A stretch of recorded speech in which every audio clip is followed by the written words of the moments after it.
Hello guys, आज हम start करते हैं क्लास 12th की micro economics chapter first circular flow of income. जैसे कि मीनिंग में ही इनकम का जो फ्लो है वो किस रूप में है? सर्कल के रूप में, मतलब कि सर्कुलर के रूप में है। आइए हम इसकी मीनिंग समझते हैं। पहली लाइन में, it refers to the cycle of generation of income in the production process. अगर आपको पैसा प्राप्त करना है, कहीं ना कहीं आपको प्रोडक्शन प्रोसेस से ही गुजरना पड़ेगा। अब प्रोडक्शन प्रोसेस है, किसी भी वस्तुओं और सेवाओं का प्रोडक्शन होता है। उसके लिए आपको फैक्टर्स ऑफ प्रोडक्शन की ज़रूरत होती है।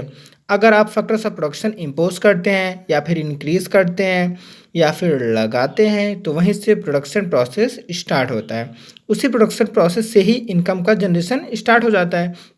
देखिए पहली लाइन क्या कह रहा है? It refers to the cycle of generation of income in the production process.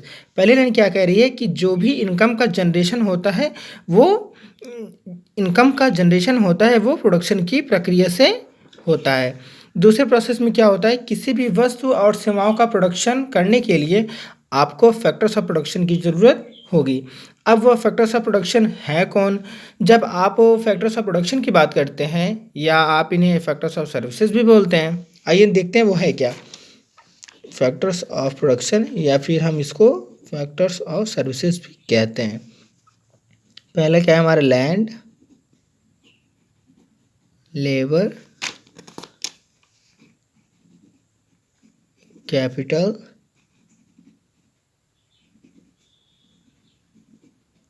Entrepreneurship. इसको हम क्या कहते हैं? ये हमारा क्या है? ये हमारे फर्स्ट फेज हैं।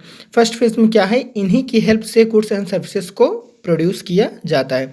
इन्हीं को हम प्रोडक्शन फेज के नाम से भी जानते हैं। प्रोडक्शन फेज के नाम से भी इसको हम प्रोडक्शन फेज के नाम से भी जानते हैं। अब दूसरी लाइन में क्या कह रहा है कि it's distribution among the factors of production.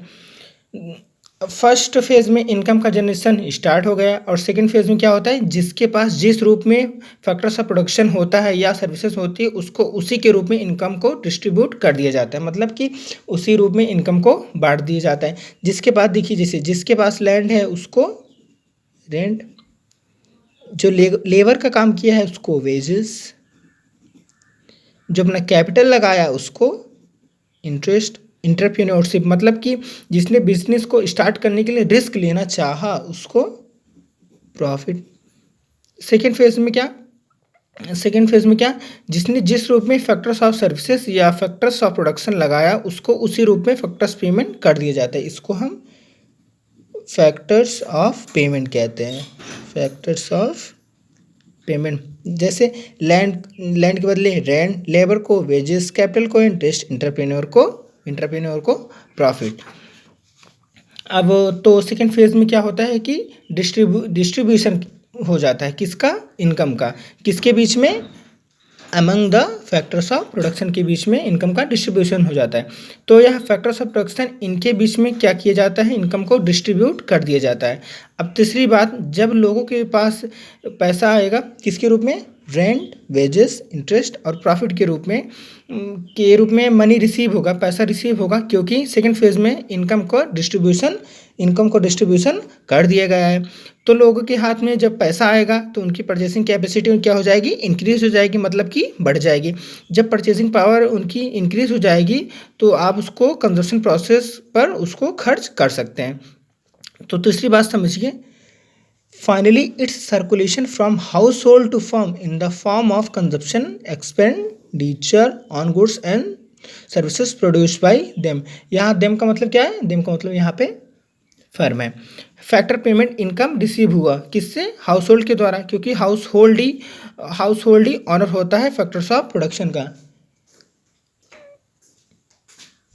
जैसे कि मैंने बताया कि हाउस होल्ड ही ऑनर होता है फैक्टर्स ऑफ प्रोडक्शन का। जब हाउस होल्ड ऑनर होता है फैक्टर्स ऑफ पेमेंट का, मतलब फैक्टर्स ऑफ प्रोडक्शन, तो यही फैक्टर पेमेंट रिसीव करेगा। जब से फैक्टर पेमेंट रिसीव करेगा तो क्या होगा?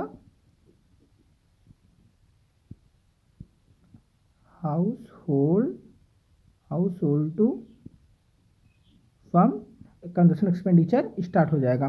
और वह उन्हीं पैसे को गुड्स एंड सर्विसेज को इम्पोज करने में लगा देगा, मतलब कि इंक्रीज करने में लगा देगा।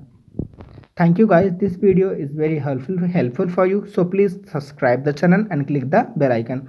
For next video we will discuss types of circular flow of income. Thank you.